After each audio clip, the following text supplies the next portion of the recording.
even if, as I said, even if your body is strong and beautiful, and you're identified with that, you move towards suffering. And if your body is not, you're not happy with it, you're suffering already.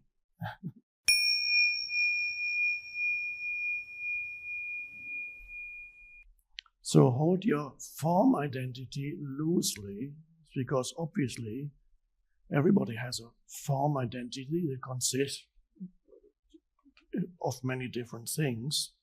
It depends what importance you give certain aspects of your particular physical, psychological form.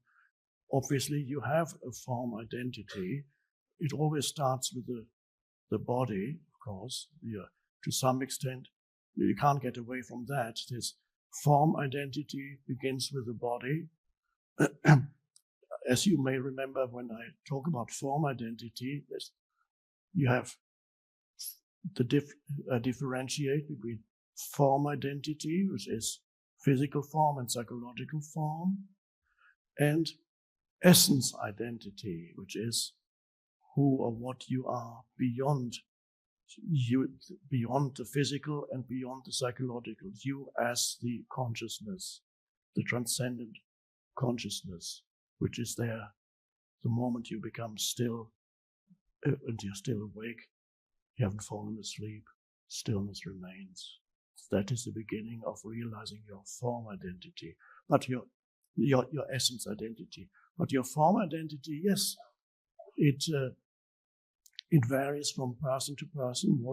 What importance could you give certain aspects of your form? As I said, it begins with the physical body, and for some people, that's already a huge chunk of their form identity is their physical appearance.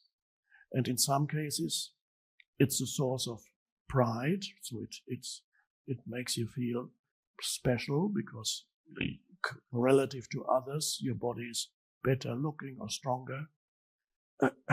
Or for many others, it's a source of suffering and shame because the body isn't good enough. It doesn't look good enough. It's not, you compare the ego always comparative in it compares its identity with others. So, and then you look at and some people are made temporarily happy by their bodies, identifying with it, and others are made unhappy by their bodies. But in either case, it's egoic identity. You might think that if you have a beautiful or strong body, obviously only for a few years, then you begin to, if you are really identified with the beauty or strength of your body, then you're in for a lot of suffering when that beauty or strength diminishes. Then you begin to really suffer. Your sense of identity begins to crumble. No matter how hard you try to repair the decaying form, you can't really, you can spend a lot of money trying to patch up the things, but it can't go on forever. And then eventually, as sometimes it happens with some very beautiful actresses, when they get really old and even the repair jobs don't work anymore, then you never see them again. They live in hiding. It's very sad. They live withdrawn, don't want to be seen by anybody anymore. It's a very sad end to their lives. So the identification, now you might think it's particularly egoic if you take pride in your, by the way, there's nothing wrong with, be very happy if you have a strong and beautiful body, enjoy it while you can, is my recommendation, but it's not to be despised. It's lovely, wonderful. It's not essentially who you are, obviously. So find who you are beyond that as soon as possible, before it starts to decay. Find who you are beyond that. That's important. So, but it's not only the ego, it's not only amplified by identification with a strong or beautiful body, it's equally, ego is equally amplified if you have a shame or unhappiness attached to what you consider to be an undesirable looking body. That's also a strong egoic thought form. It's just as strong as the one that takes pride in your appearance. Sometimes people think ego always refers to somebody who feels better and bigger than others. Big ego seems to be like a triumphant sense of identity. That can be the case. But the ego is equally strong in the opposite of that, regarding yourself as inferior and suffering because of that, comparing yourself unfavorably with other people on whatever level, seeing yourself as a victim of life. That's an equally strong egoic identity, a thought form. So it's not just the ego, is not necessarily and always a triumphant sense of identity. It can be just as strong as the opposite of that. So identification with the body, which can ultimately it will bring you suffering. Even if, as I said, even if your body is strong and beautiful, and you're identified with that, you move towards suffering. And if your body is not, you're not happy with it, you're suffering already. So in either case, go deeper. Go deeper. Don't, and then that's one identification. The other identification may be other external things to your body. Now, obviously, to some extent, the things that you put on your body become an extension of the body. So you look for, if you want to create a certain image or to reinforce the image that you've already created for yourself, the way you dress becomes an extension of, you identify with that as much as you identify with the actual physical body. It becomes an extension of the physical body. So that can become important too. What you put on become part of your identity, and all the advertisers, the manufacturers of clothes and brands, they all know that ultimately you're not buying a piece of clothing, but you're buying an identity, and they all know that, and that's what they advertise. They advertise an enhanced sense of identity. And again, it does not mean there's anything wrong with enjoying something beautiful to put on your body. The question is, does that give you your sense of identity, or is it simply something that you enjoy? Very big difference.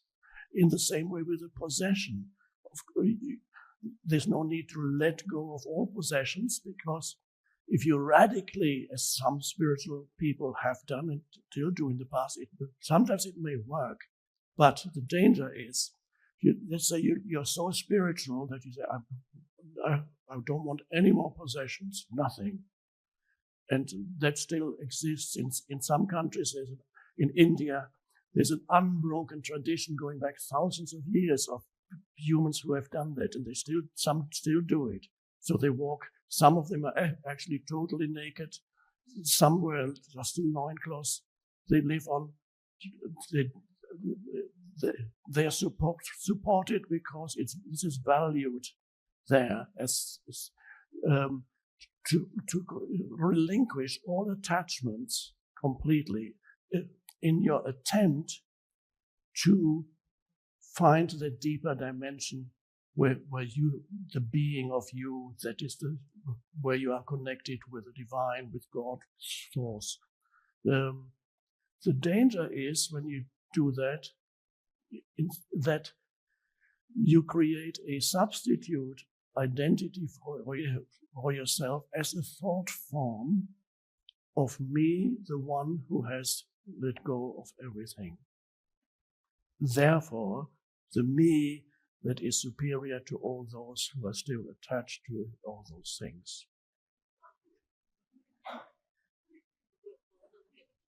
And that's the spiritual ego, and that's very subtle and can be very deceptive. You can spend the rest of your life, if you let go of everything, and then you have this huge spiritual ego walking around, and you don't know it. So it's much more helpful, except in some exceptional cases, if that is your calling, to relinquish everything. If you very strongly feel that is your calling, then that's the way you have to go. But be careful that you don't create another identity for yourself, a mind-made identity out of that. Then you're trapped again without knowing it. But if you do, my recommendation is, first of all, don't, because you probably have to let go of most of your clothes too. Don't go and live in North Dakota or Canada. Move to Florida or here. Then at least your body is relatively comfortable. But even there, you would still encounter problems. So my first recommendation would be to move to India. And there you will be looked after by people who appreciate, who kind of recognize that there's a spiritual seeker there. Or India is still many of these people. Unfortunately, a significant percentage of them, the renunciates, the sadhus, some are genuine, wonderful beings, and others do it for a living. It's great, you don't have to work, people give you food, you can just sit around all day and be respected. So you have, for some there is a genuine, and others are fake. So identity then, for some people, gender is an identity. Traditionally, being either a man or a woman was always an important part of your sense of self. How important varies from person to person. In some countries where genders are still clearly defined and separated, your gender identity can make up an important part of your sense of who you are. For example, in some countries, if you're a man, it gives you you immediately have a certain superiority over the other 50% of humanity, or the women, that I'm a man. And then the woman is also pushed into identification with their role, and so there was, I'm a woman.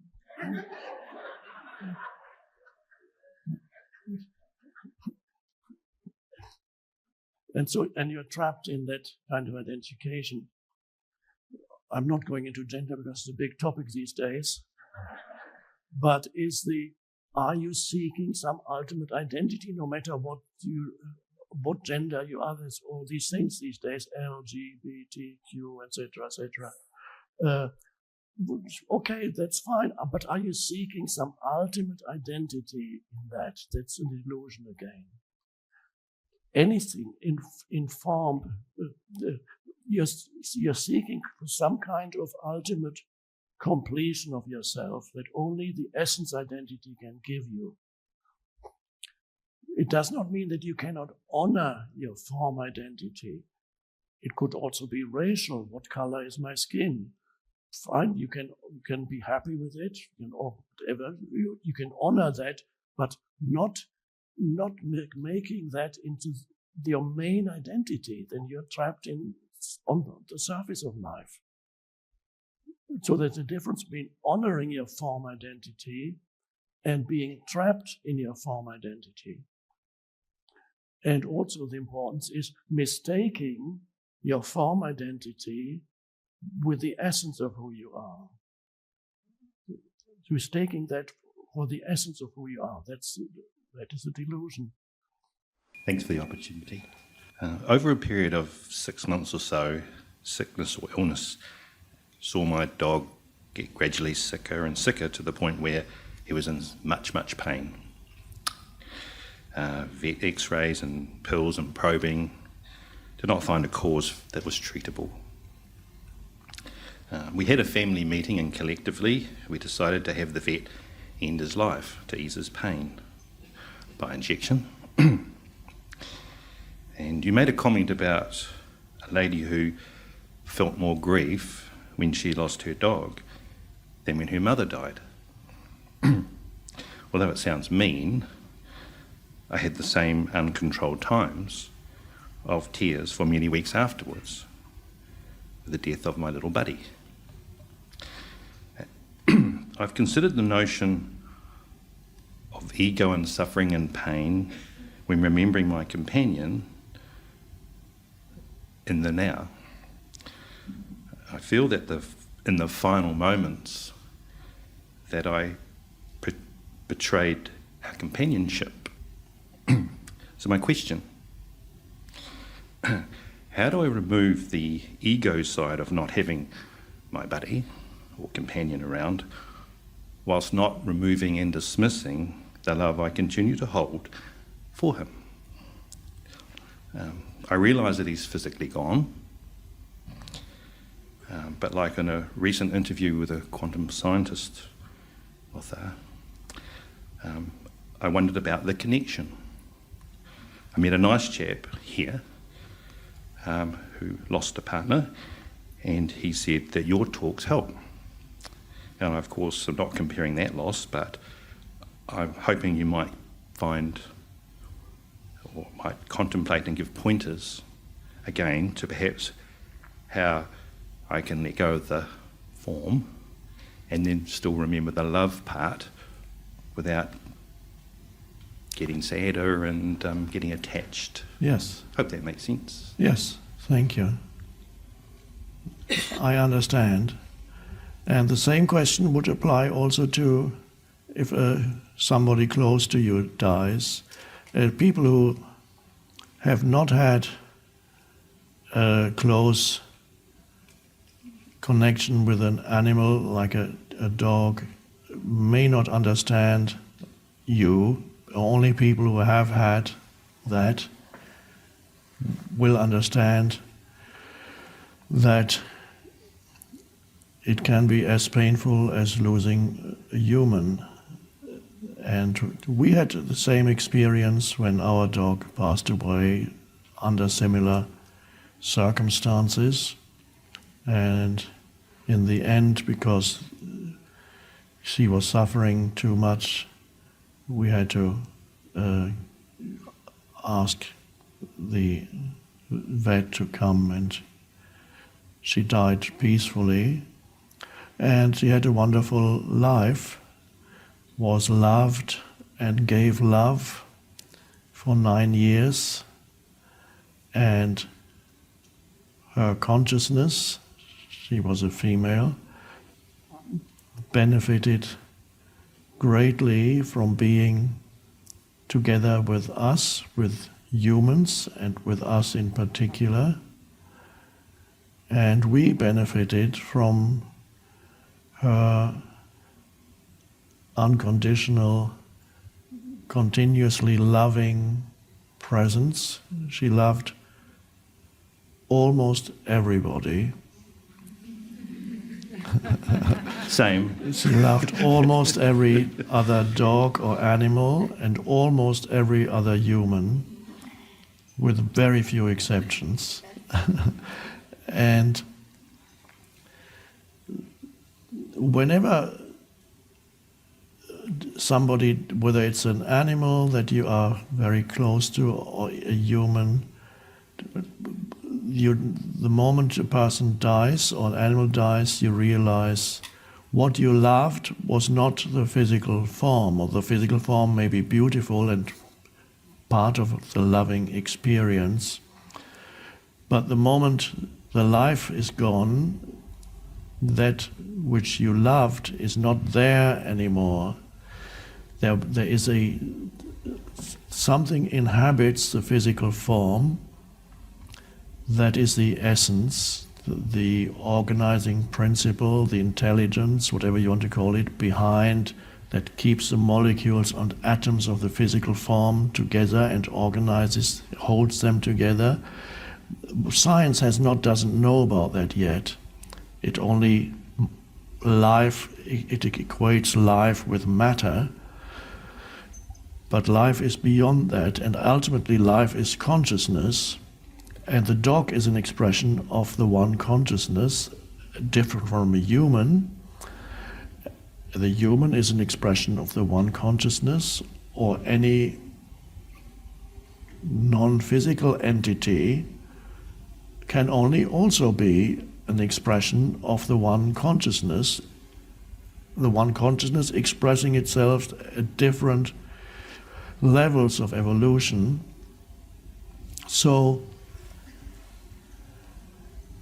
it's like you could say a ray of sunlight. You are a ray of sunlight, and I am, and the dog is, and the flower is, all consciousness incarnating in form. So that does not die. The essence doesn't die. And the dog, it's not a dog. I mean, we think we know what we are talking about when we say a dog. No, it is a being, an energy field, a being, an expression of the one consciousness. Not, we think we know when we label things and call it something, we think we know what it is. We don't know what a dog is. And just by calling it dog, it's just pseudo-knowledge. We don't know what a human is. Just the fact that somebody has a name, we think you know what that is. No, it's an unknown phenomenon. It's through the language gives us the illusion that we know, but we don't really know. And so here you have the dog, this wonderful presence, closed in matter, temporarily, and something happened because consciousness evolves throughout the universe and evolves in billions of ways and forms, in and through billions of ways and forms. It's a magnificent, ultimately totally incomprehensible miracle, totally incomprehensible to the human mind. But consciousness is engaged in this evolutionary process, the one consciousness. And whatever suffers is the one consciousness. It's not a coincidence that there's a religion on this planet where the main image is a suffering God. Isn't that strange? I mean, we have some explanation for it. We say, well, that was Jesus who died for this. Okay, let go of that explanation and just remain with the fact that here the main image of that religion is a suffering, basically, whether you call it Son of God or God, doesn't matter, a suffering God. And there's a deep significance to that. You don't have to be a Christian. In fact, if you're a Christian, you probably don't want to go there where I'm going now. There's a deep significance there because this suffering God is everybody. It is the fundamental human archetype. It's the suffering that every human and every life form, but in this case a human, he represents the human, that every life form goes through when this life form assumes the form of the material form, the separate, seemingly separate material physical vehicle, and is then defined in form. There were ancient teachings, they're quite close to the truth, that say that consciousness fell into matter as if it were a mistake. But I think it's a good image to say that consciousness, there was a kind of fall of consciousness into matter, but it wasn't a mistake. There are no mistakes in the universe. So, and if there is a mistake, it has a higher purpose for learning, and so it's not a mistake anymore. So that for those years that you lived together, you both, your consciousness and the dog's consciousness, which are not really separate, although we just call them that, benefited greatly and grew, evolved through being together. So it helped the dog and it helped you. It added something to your consciousness, that being together with that entity, with that being. And that is not lost. I cannot tell you in what way that which animated that entity that we call dog continues on its journey back to the source, but it continues on its journey as you continue on it, not as a person, not as a personal identity that survives, but an underlying energy field, and the underlying consciousness that gives rise to this form, of course, continues on its journey and ultimately is never separate from its source. It just believes itself to be separate.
Whatever you want to manifest in this world, people want what they want, better, more abundance in their life, perhaps material abundance. There's a shortage of money. You want to experience an expansion on in this dimension, fine. Or they want to find some companion in their life, or they may want better health, or a better way of contributing to this world, as the expression goes, to make a difference in this world. They want to be a positive force in this world. These are all wonderful things. But the primary thing is to touch that, to not touch just deeper, to access that dimension within yourself and stay rooted in that dimension of being, of presence. That in itself is so fulfilling that anything you can manifest becomes, the English expression, if English is not your native language, I don't know if you've heard the expression, the icing on the cake. The icing on the cake is the stuff you put on top of the, you have a cake. Icing on the cake is the stuff you put on top of the cake, little ornaments, and to make the cake look nice. It's the icing on the cake. But it's not, the cake itself is more important than the icing on the cake. So, so the icing on the cake is that state of the realization of being. That is this. Sorry, that is the cake. The icing is whatever you manifest. Jesus said the same thing. He didn't actually use, he was not familiar with English, and the expression icing on the cake didn't exist. I don't know whether they even had cake at that time, but Jesus used the expression, seek only the kingdom of heaven. Everything else that you may think that you need will be added unto you. Seek only the kingdom of heaven. Everything else will be added unto you. It's only an addition. It's not the main thing. So whatever in this life, whatever you may want to achieve, it's an adding on to the main thing. The main thing is the kingdom of heaven, which is the realization of being, the realization of that which transcends the person or the personality. The realization of being is the I am, without adding anything to it, presence itself. And so then that's the foundation for all manifestation. Then out of that power, maybe some people like to visualize the situation. Others may want to use verbal affirmations, and that's fine. But as you use those things, you stay connected with that dimension. So, and that means when you want something in life, the wanting is very different from the egoic wanting, because you don't need it to be fulfilled or happy. So it's the different kind of wanting. You don't need it to be fulfilled. The fulfillment you have to find in the present moment. You have to go deep enough into the present moment so you find, and again, quoting Jesus again, because he talked about it, in the present moment you find what he called the fullness of life. That's actually an expression that Jesus used. He said, I want you to have the fullness of life. In some translations, it's called abundant life. I want you to have abundant life. In other translations, it's I want you to have the fullness of life. And that fullness of life does not mean many things. It means that the essence of life itself, that is the fullness of life. Then all those things that you may want will be added, well, maybe not all of them, but many of things will be added unto you. So that is the essence of manifestation.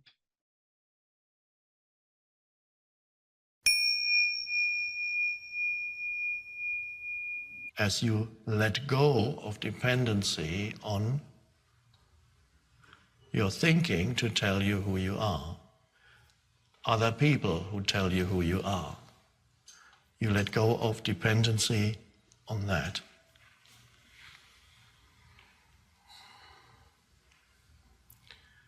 Complete freedom from externals.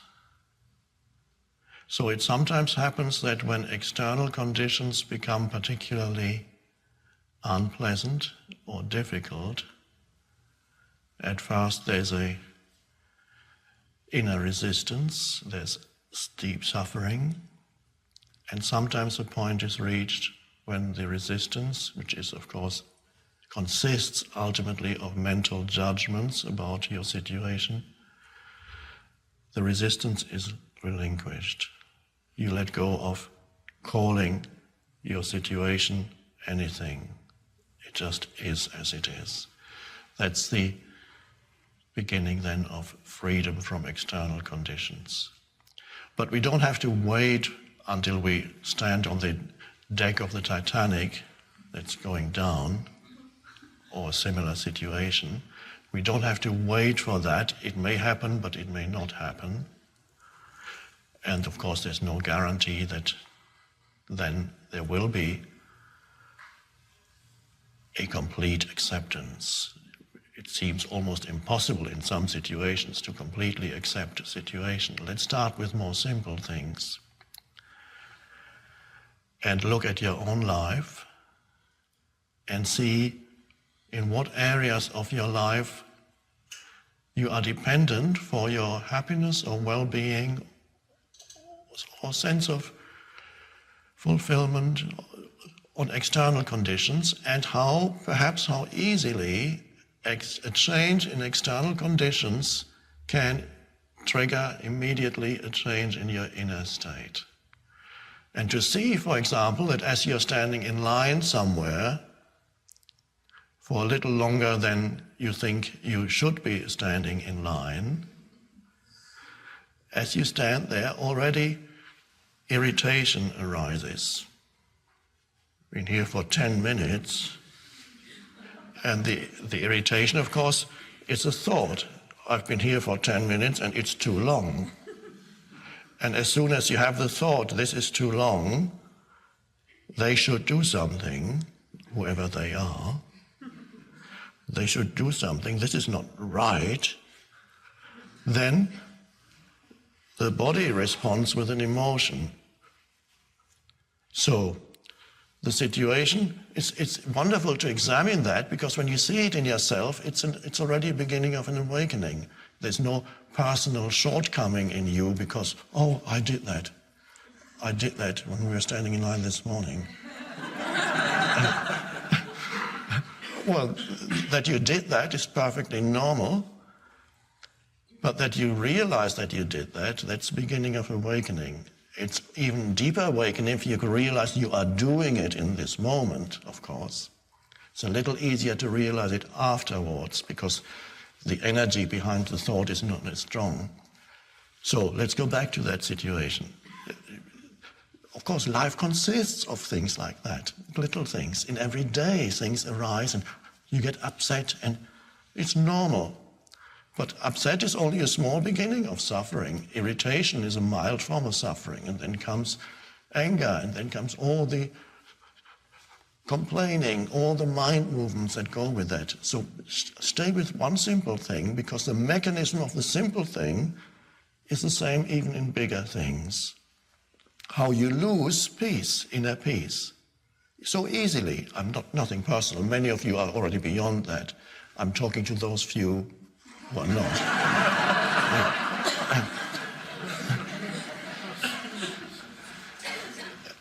And the others can just enjoy this. It's how easily inner peace is lost for little things. For little things, waiting for too long, somebody not treating me the way they should be treating me, being unpleasant, rude, a person in the traffic doing something that he should not be doing, all kinds of little things, or you break something, or you lose a little thing, and and you don't realize that the most precious thing is your inner state, inner peace. By peace, I don't mean a dead peace where you desensitize yourself and say, I feel okay, but you don't feel alive anymore. The true inner peace is a deep sense of aliveness, to feel fulfilled, and it's inseparable from it's a kind of joy, not necessarily the ecstatic joy. You don't go through life saying, wow. Well, some people try it, but you can't sustain that. But no, a peaceful and alive energy field in the background, that's inner peace. That's the most precious thing in your life. Far more important than where you are or what's happening around you. And it's given up because of mental habits. You lose it so often. So once you're aware of that, then you can observe the mechanism, how you lose that, how quickly it can happen. And when you're really alert, you can see that What's the mechanism behind it? And the mechanism behind it is, of course, a thought that arises that says something about this shouldn't be happening. It complains or whatever it does. The thought, but you don't know it's just a thought. To you, it is inseparable from the situation. So if you don't know that the thought you have about a situation is inseparable from the situation, that's unconsciousness, because then you say, it's a dreadful day because it's raining. You have mixed up a judgment with the external condition. It's a dreadful day, not realizing that the dreadful is your mental judgment and the day is as it is. Or you say standing in line here for so long is dreadful. No, you've mixed up two things, a judgment and the situation. But if you disentangle them and then you see, here is what is, and here's what my mind is saying about it. And then suddenly you see that by believing totally in every judgment that arises, you immediately lose your peace. You become dependent on external conditions for your happiness. So once you see that, then you can actually no longer believe in the judgment, or you can even relinquish it. And that's when that comes, when you realize your power to do that for the first time in situations where usually you would have complained or become irritated or angry, and suddenly you find, oh, I'm not complaining anymore, I'm not irritated. Or the thought comes and you say, okay, this is the thought and here's what is. I'll just stay with what is, because all the thought does is it adds suffering. The situation might be physical discomfort, but it's not suffering. It is as it is. That's an enormous liberation when you can be in a place that before your mind would have called, I don't want to be here. Well, but you are here. Oh. And then you're just here without any judgment, and suddenly it's okay. That's the beginning of freedom from externals. And that's liberation. And that's continuous practice with all the little things that happen throughout your day. You practice in that way, so that gradually you go into situations without mental judgments. And you still know what you need to do. The mind says, no, I will never do anything anymore then. You still know what you need to do, and action, you can take action, but not based on condemnation and negative energy. So to become free of externals is an essential part, of course, of spiritual awakening.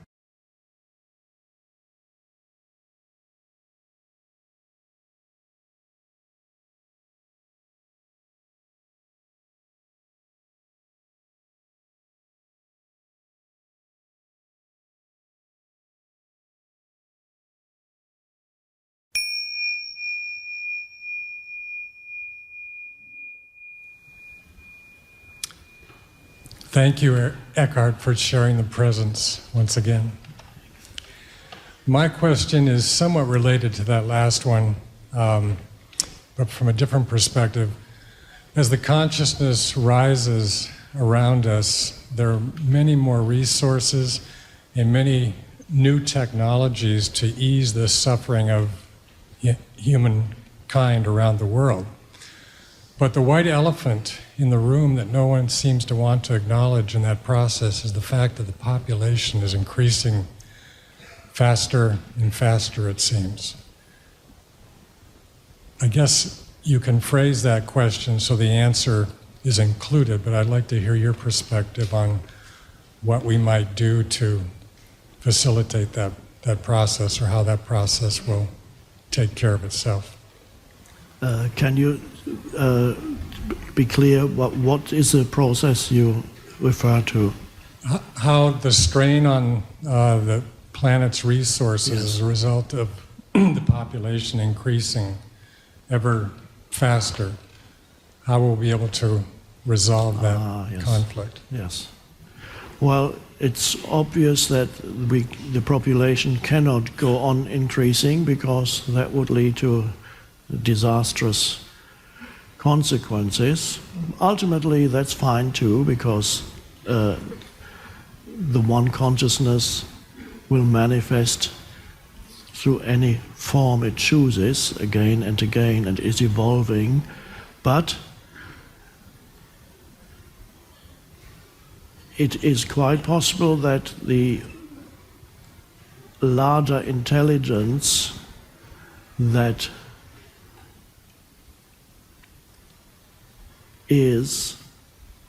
underlies the planet, there is an intelligence that pervades the planet itself. The planet is an intelligent being, which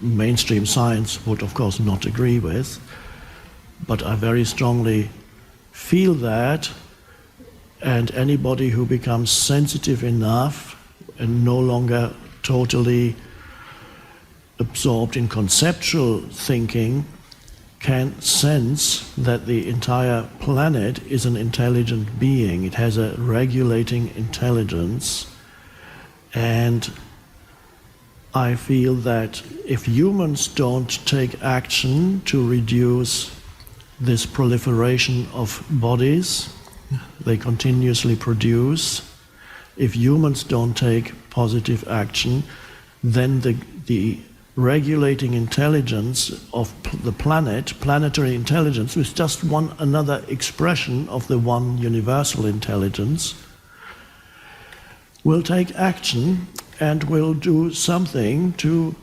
reduce the number of human beings on the planet. This is my feeling. I cannot prove to you that this is a correct prediction, prognostication, but the intelligence will take action, and whether the action it takes is a violent form of action or whether the action it takes is non-violent, I don't know. For planetary intelligence, it would be very easy to reduce humans within one generation by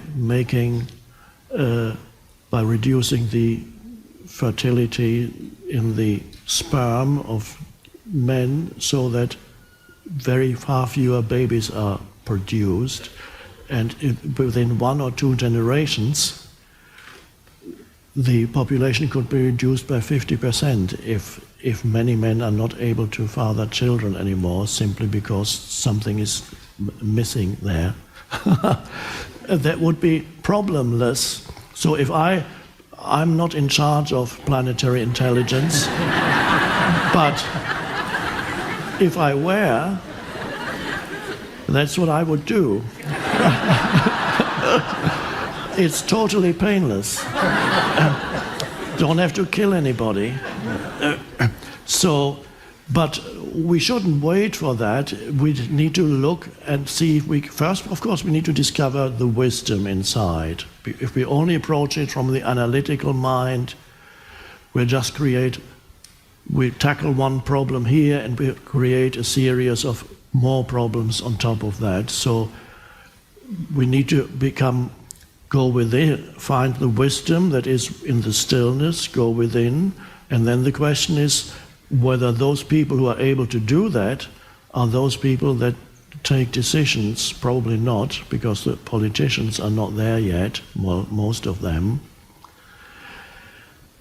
But we are making a start here. So first, so that you can take intelligent action, go within, never act from fear or kind of panic. We need to save the planet. Oh my God. You generate fear. If you generate fear, nothing good can come out of that, even if your intentions are good. Any action that is taken on the basis of fear is going to have negative consequences and secondary effects. So first we become still and peaceful and realize the truth of the beginning of the Course in Miracles, which says Nothing real can be threatened.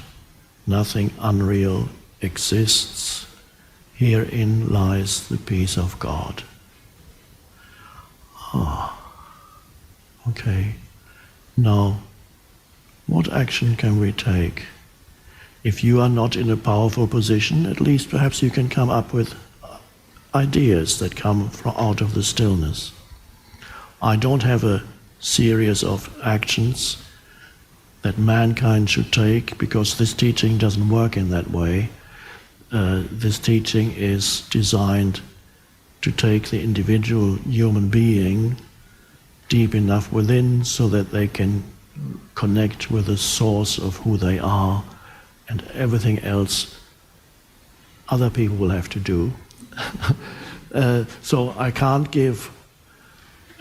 tell you what course of action to take, because the focus of this teaching isn't in outer action, but it goes to the source of all intelligence and all wisdom. But I have a feeling that you have some ideas already. Is that right? A small contribution, perhaps. Yes. So, and that's a good start. And see where that takes you, because you are able to access the stillness, and fruitful, creative ideas come out of that. So all I can say to you, to carry on with what you're doing and see what else comes to you, and in what other ways you can be helpful and useful, so that planetary intelligence does not have to intervene. Thank you.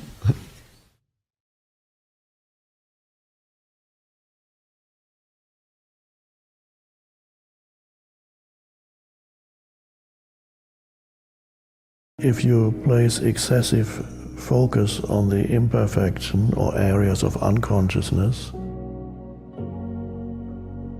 you can no longer meet this person in a space of openness.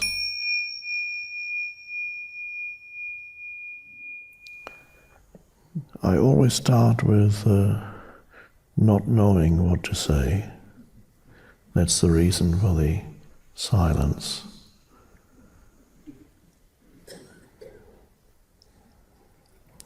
And I recommend that you do that too before any creative activity or anything. Just become comfortable with not knowing, which means not thinking, which does not mean you are going to sleep or unconscious, or it could happen that you suddenly drop below thinking. It happens to some people here.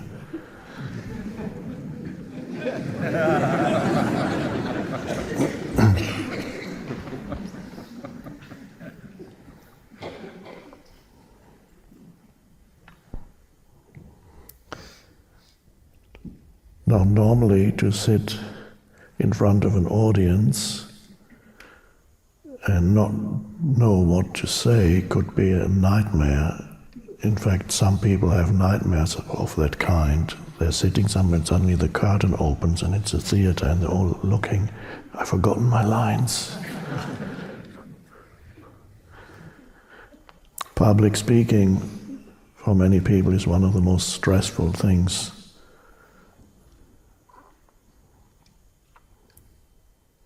And that's because they can't become comfortable with not knowing.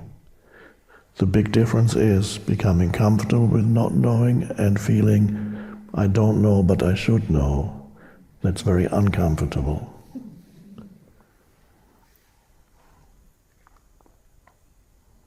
Remember what the great philosopher Socrates said?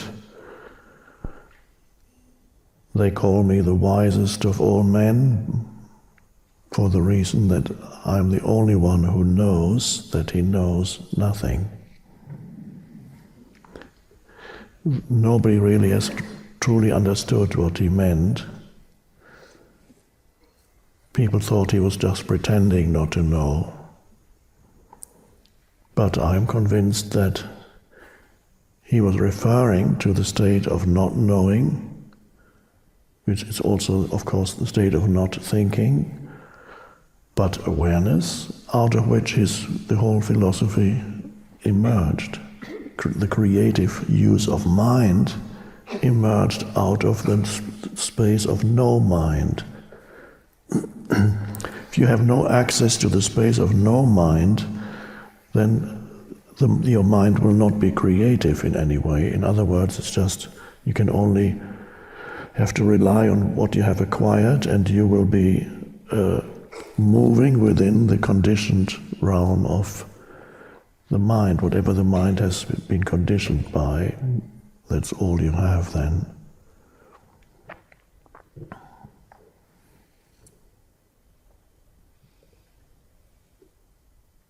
Another area where it's very helpful, this not knowing, is not to formulate conclusions on limited, insufficient evidence, to come to conclusions that become rigid thoughts in your mind concerning, for example, other people or yourself, or what you call your life. Such as, for example, let's say you have a relationship, an intimate relationship, then he or she betrays you in the conventional narrative, and then you immediately, the mind jumps to this conclusion: I'm never going to trust any woman or man again. Never. That's you've just would have constructed a dreadful prison for yourself. So you have a thought that suddenly dominates your mind. In order I'm not going to suffer again in that way. This is no more. These conclusions can become self-made prisons, and then you walk in and you shut the door, and there you are, stuck in that mind pattern. Never again being able to relate openly to a man or a woman.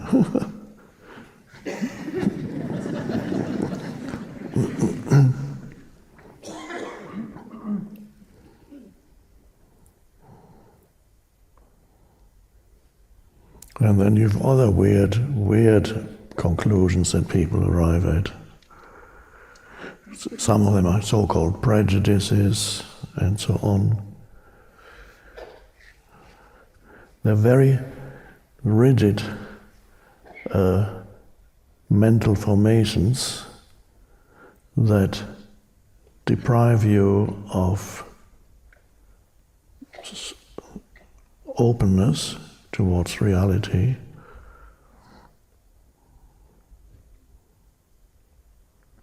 So it's good to be, with relation to other people, also frequently not to be very careful with formulating conclusions about other people, individuals or groups of people.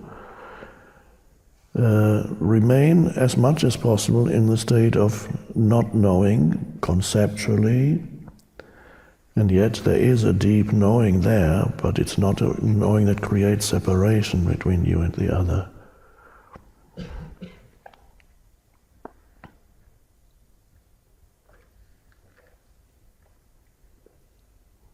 So it's easy to find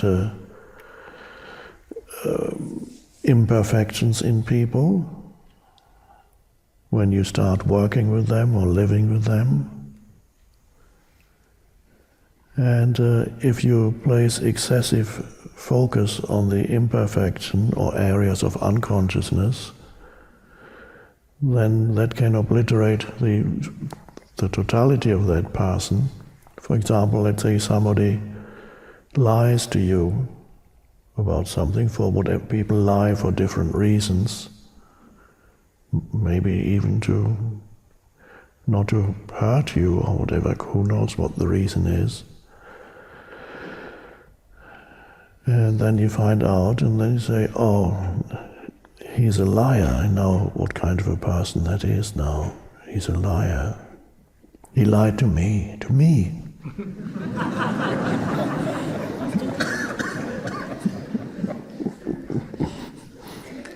Of course, that makes it much worse than me. And once you've formulated an opinion or a judgment of that kind, you can no longer meet this person in a space of openness, because immediately the judgment you formulated is there between you and you relate. Becomes part of the screen of conceptualization through which you then relate to that person.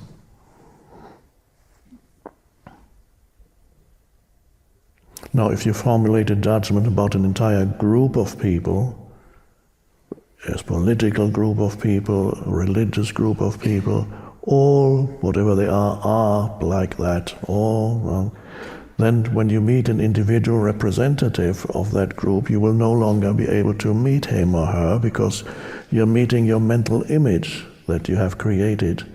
So the true meeting is no longer possible. Very dangerous traps in your mind, created by your mind, by unconscious mental activity.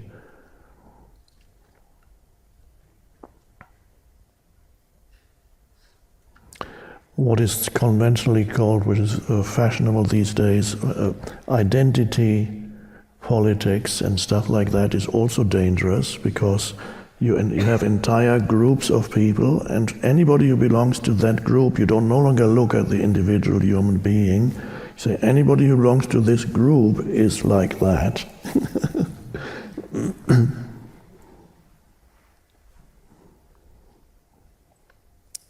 It could be a political, racial group, or whatever it may be.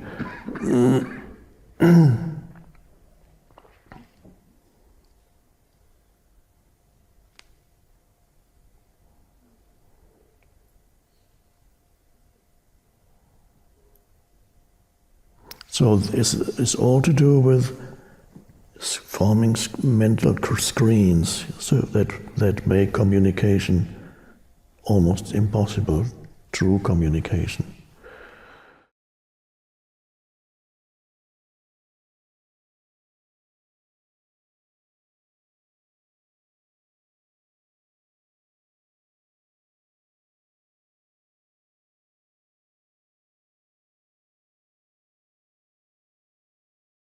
The deepest prayers then are no longer prayers as such. They are when you adopt a listening attitude rather than a saying words.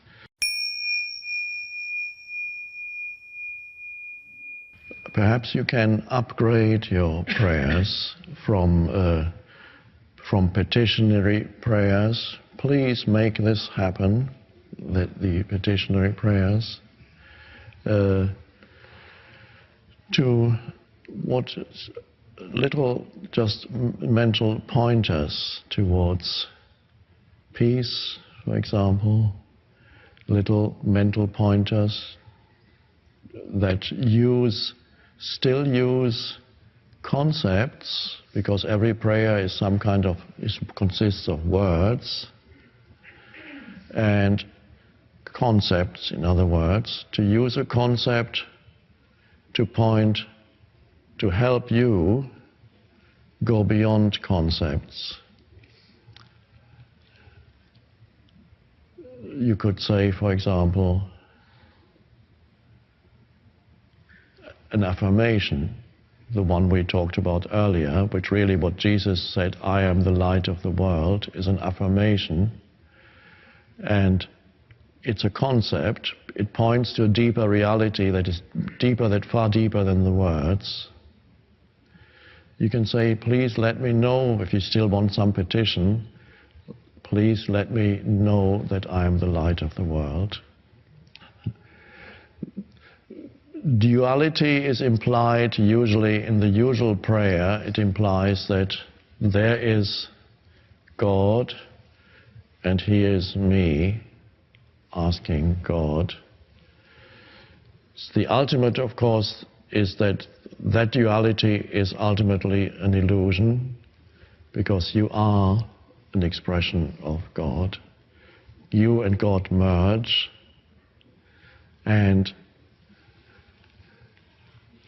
the deepest prayers then are no longer prayers as such. They are when you adopt a listening attitude rather than a saying words.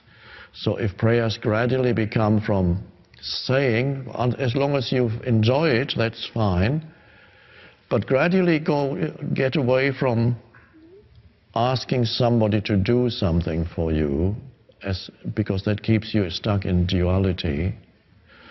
But if you can realize that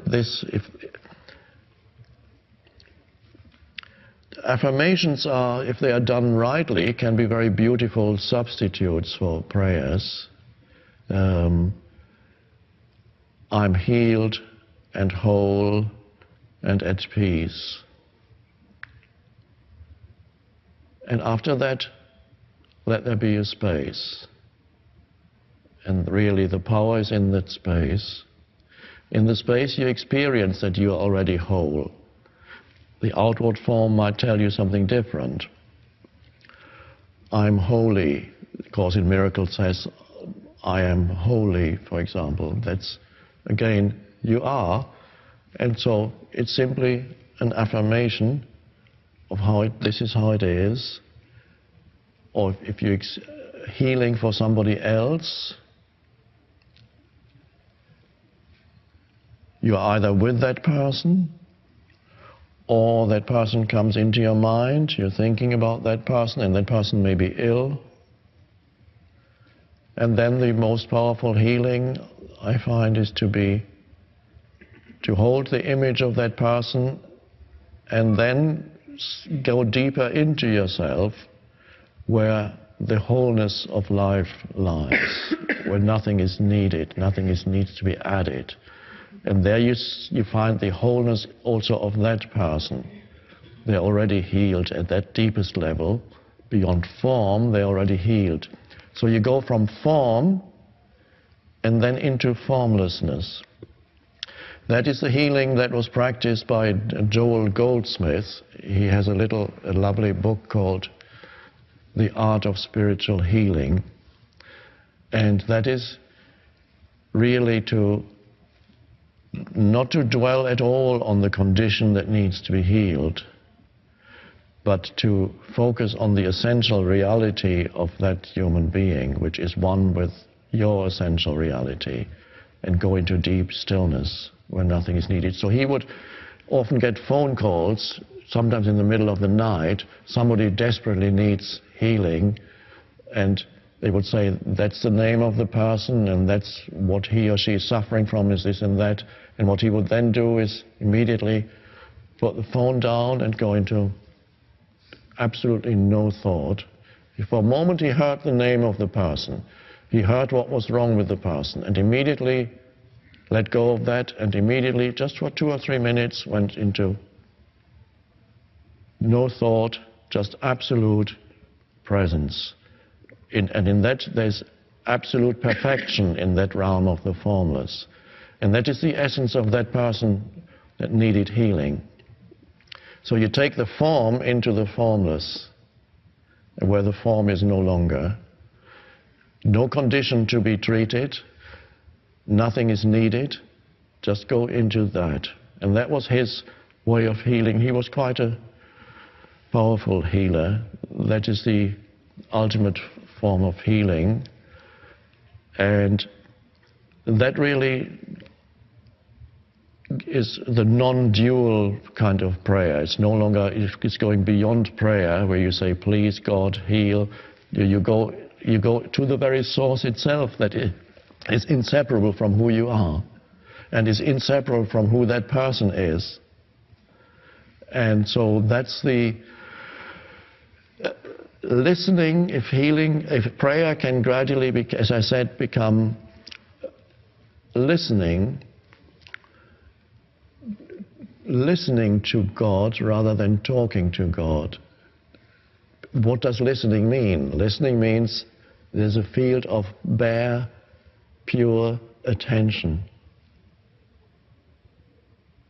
And listening doesn't mean that you're waiting for some answer, then you're not really listening. In listening, you're not waiting for anything.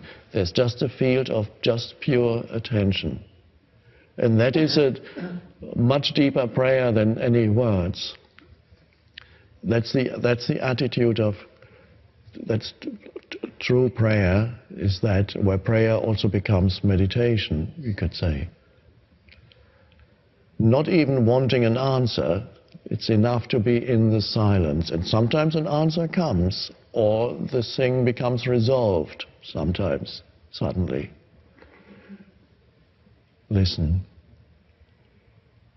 Any trouble in this world, any disturbance, and they happen all the time. People around you, maybe even a disturbance in your mind. Go into just pure, aware, bared, listening presence. Because presence and listening are listening is a way of speaking about presence. You can say, when you're present, it is as if you were in a state of listening. Now, listening usually is associated with the auditory sense perception. But this listening goes beyond the auditory sense perception. It's the state of consciousness that underlies the auditory sense perception. Everybody knows what that is like, because when you're really listening for some faint sound, what is the state of consciousness that underlies this listening to the faintest sounds? It's a state of absolute relaxed alertness. So when we say listening is a helpful thing, because everybody knows what listening means, but I'm just pointing out that it's not the external sense perception that's the essence in listening. The essence in listening is the underlying state of consciousness, of alert, absolute receptivity and alert presence. Yeah. This is why I believe that Jesus had parables about the servant and the staying awake, because the master doesn't know when the master is going to come home. So the servant needs to stay awake to know whether the master is coming home, otherwise he'll be asleep. And I think what he really was talking about, because many of the things have come down in a somewhat distorted way, because it got transmitted verbally and verbally again and finally written down, and in the process some things got turned around and missing. I think he was talking about the attitude of that absolute. He was talking about a state of consciousness. This servant waiting just to hear the master come home, just be.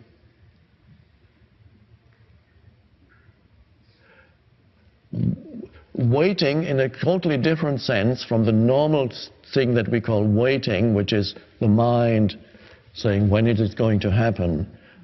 Why isn't it happening yet? He uses waiting in a totally different sense. So there are quite a few, many times Jesus talked about, obviously, about staying awake. That's an important part very important part of his teaching. Stay awake. Don't go to sleep. Stay present. So any words you use in prayer, use them as pointers towards that. You could say, I'm listening. How do I truly forgive myself for not being present with another, Janice?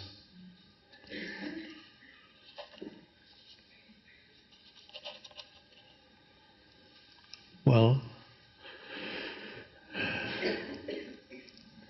I assume the question refers to something that happened in the past, not in the present, because if the other is here with you now, then there's nothing to forgive, you just be present. So it must be something that you were not present with someone in the past because there was not enough presence in you. You cannot manifest any behavior beyond your level of consciousness. Either you had no idea what presence was, you were not yet able to access that dimension of consciousness, or it was there very weak in you, not strong enough perhaps to survive in that particular interaction or relationship. Some parents have that feeling also because when they look back upon how they brought up their children, they cannot believe how unconscious they were as parents. Now, there's no such thing as totally conscious parents. No matter what you do, there's always something that you don't do right. Absolute perfection is just not possible. But there are now, for the first time perhaps in history, there are parents who are relatively conscious, who are endeavoring to be conscious as parents. In my generation, it was unheard of. Conscious parents, what is that? The parents brought you up in the same way that they were brought up, in the same way that was sanctioned by the surrounding culture. That's how you were brought up. Conscious parents, what's that nonsense? And of course, in my generation, I didn't know anybody who had even remotely conscious parents. My parents, of course, they did the best they could. They loved me to the best of their ability, but they were both very unconscious. Later, when my dad was very old, some of the egoic self broke off, little bits of pieces of his ego disintegrated. There was still an ego left, but the massive ego that he had before started to dissolve. If he had lived beyond his age, he reached the age of 90, perhaps if he had lived to 100 or 110, he might have gone much further still. But my parents were deeply unconscious. There was constant conflict at home, terrible drama and scenes and shouting and screaming and physical violence. It was a nightmare. And that was not uncommon. Of course, even nowadays there are children, still many, who have to endure that, still many. But there are conscious parents, and I have met children who are born into a conscious family, and that's a wonderful thing. It's a new thing. So, forgiving yourself for not being present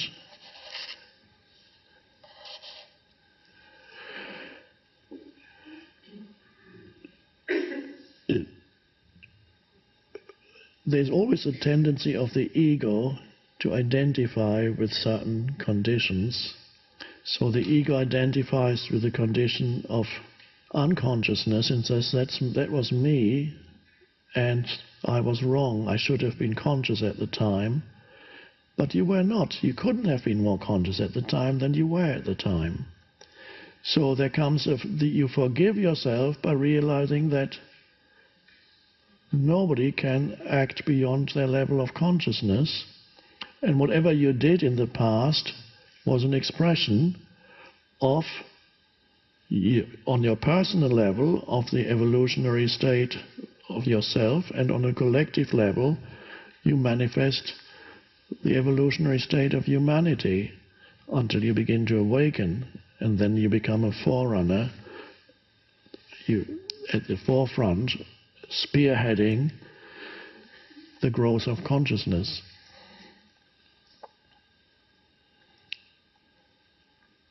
There were many silly things I did in relationships when I was in my 20s, unconscious.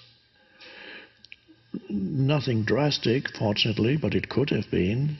But hurting people, but not being aware of it, egoic motivations, and so on. I wasn't even there. There was conditioning operating through me, the ways in which my mind had been conditioned. I wasn't awake yet, so it was a kind of dreamlike state. So it shouldn't be that difficult to forgive yourself for something that you did in a dream, and the unconscious state is very much like that. If you have still an opportunity to go to this person and perhaps explain that you were unconscious, that is, we don't know what level of consciousness this person is at, whether this person would be able to listen to you and even understand what you're saying. Or this person may not be alive anymore, or there may not be an opportunity to speak. But either way, you forgive yourself by realizing that there is ultimately nothing to forgive.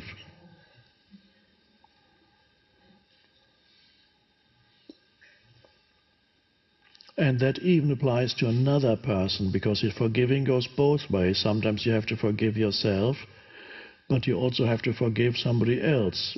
If you do not want to carry the enormous burden of carrying a grievance, which is a dreadful thing, that could, just one grievance towards another human being, that is a heavy grievance that you carry, can stop the arising of presence in you. So letting go of grievances is vital. And again, it's whatever somebody else did to you, they acted out of their level of unconsciousness. So then rather than make it into an identity, somebody does something that's unconscious to you, and then you transform it mentally into that person's identity, that makes it almost impossible to forgive. In ordinary human interaction, it is very important to overlook things that humans do, because every human being that you come into contact with will manifest, even if they are awakening, they are in the awakening process, they will still manifest occasionally areas of unconsciousness when they interact with you. They might lie to you for some reason here and there, they might do this or that. And then if you focus on that excessively, you say, he lied to me. Okay, have you ever lied to anybody? No, I never lie. Okay, then you need to... He lied to me. And then you focus on that and you amplify that and you make that into part of his or her identity. And then it's very easy to do that, and this is judgment, and you focus on that little thing and you amplify it and it becomes part of who you think that person is. So if you want to have a relatively harmonious relationship, many things you need to overlook in the other person, because every person has his or her unconsciousness that occasionally manifests. Hopefully not massive unconsciousness, because you might not want to be with him or her to have a close interaction, but some unconsciousness, yes. Some insensitivity may arise here and there. They may say or do something that is selfish, or that they may have a very one-sided perspective of something. They may misperceive you, they may misperceive your motivation, you misperceive their motivation, all kinds of things. So to forgive in a present situation means to overlook. So it's not the big forgiving, but an overlooking of things, so that you can focus on the being of the other person rather than focus on the faults, which are unconsciousness. So the same applies to human beings. If you see a fault, don't dwell on it, as applies to you if you're looking for a home in California. If you see a fault, don't dwell on it. This mind-made sense of self is also much more focused on the negative than the positive. To be free, you awaken to who you are beyond your history and your life situation. But the consciousness is not form. and what we perceive as space, can we even say that space exists? Well, not really. It makes existence possible, but it doesn't exist as such because space is not anything. It's a total mystery.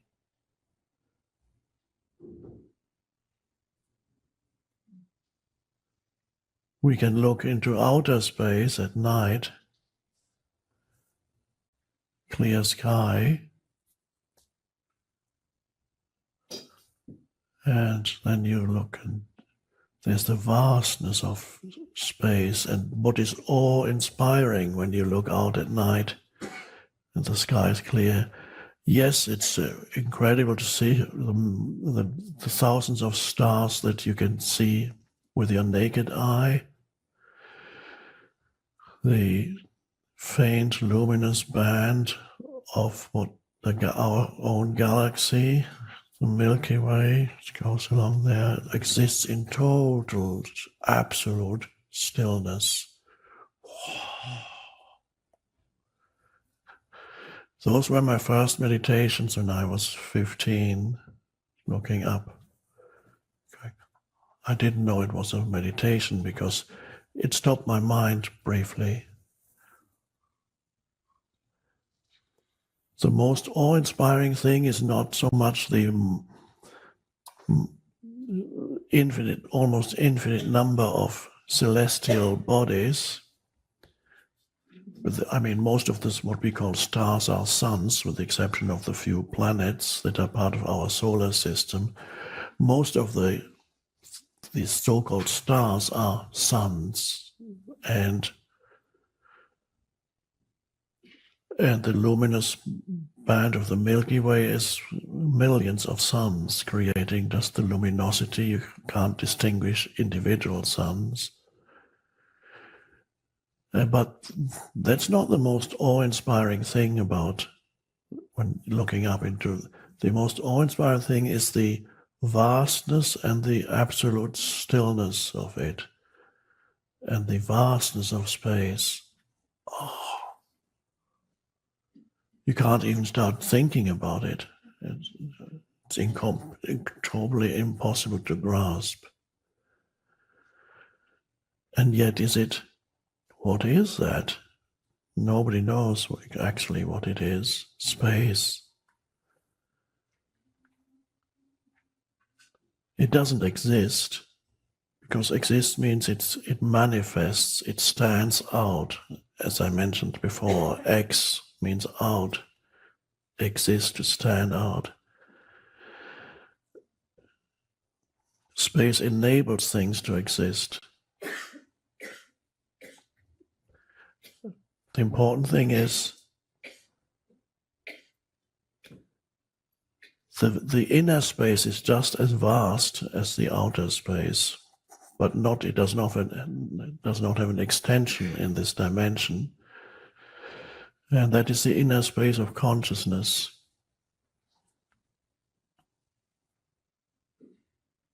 And perhaps the outer space is an externalization of what we call consciousness. It enables everything to be, is not subject to time. So when you sit in a room, let's go back to the room, you become aware of the content of the room, and then you become aware of the space of the room. That's the essence. If you were asking the room, let's imagine for a moment the room is a living entity. If you ask the room, can you describe yourself? Can you find out about what you are? Then, well, I am the furniture, the content makes up the room, and the ceiling, and whatever the room contains. The room would describe itself through the content and through the boundaries: ceiling, floor, walls, chairs, tables, lamps.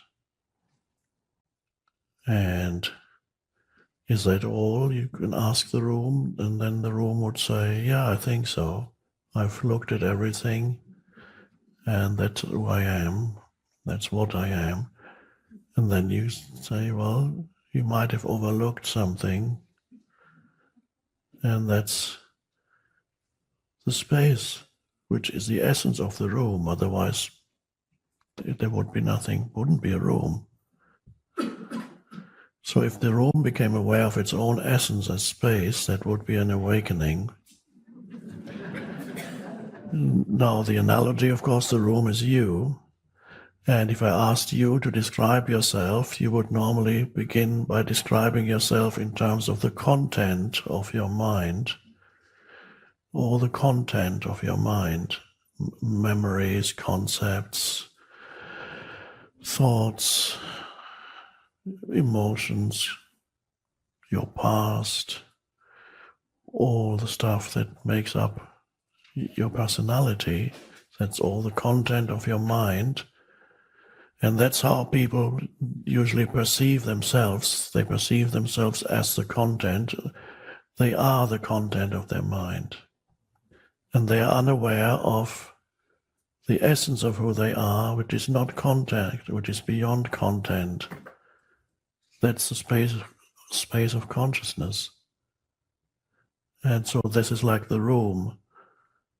And then you ask, haven't you overlooked something? You talked about yourself in terms of content. Who are you? And then you have to think, okay, I forgot something. The presence that makes it all possible. And that's an immediate realization. You can't understand it. You can only be it. And you are it.